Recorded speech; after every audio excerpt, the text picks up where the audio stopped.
अब की के गईले कहिया अइबा ए मुनवा के पापा। अब की के गईले कहिया अइबा ए मुनवा के पापा। अइब त का काले अइब ए मुनवा के पापा। अइब त का काले अइब ए मुनवा के पापा। अब की के गइल का कहिया अइब ए मुनवा के पापा। अब की के गइले कहिया अइब ए मुनवा के पापा। अइब त का काले अइब ए मुनवा के पापा।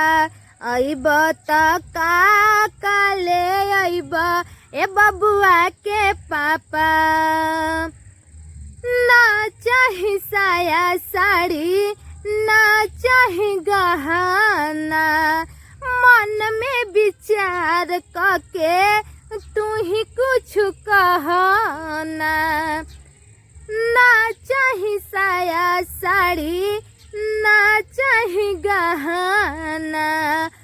मन में विचार करके तू ही कुछ कहना। अपना कनियाला का मोलइबा ए मुनवा के पापा। अपना कनियाला का मोलइबा ए मुनवा के पापा। अइब त का काले अइब ए मुनवा के पापा। अइब त का काले अइब ए मुनवा के पापा। अब की के गइले कहिया अइब ए मुनवा के पापा। अब की के गइले कहिया अइब ए मुनवा के पापा। अइब त का काले अइब ए मुनवा के पापा। अइब त का काले अइब ए मुनवा के पापा। हमरा लली होखे पहिले से भीन हो। बाकी बजवन तवन लिह फेरु कीन हो। हमरा लली होखे पहिले से भीन हो। बाकी बजवन तवन लिह फेरु कीन हो। जाई बाहरवा तू भूलइबा ए मुनवा के पापा।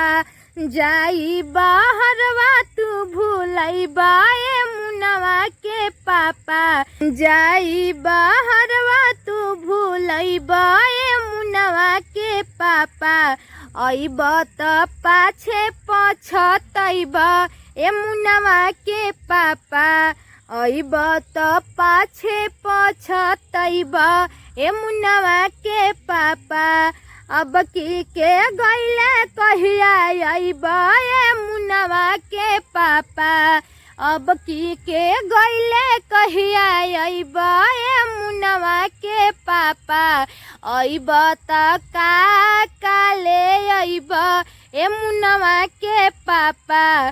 अइब त का काले अइब ए मुनवा के पापा।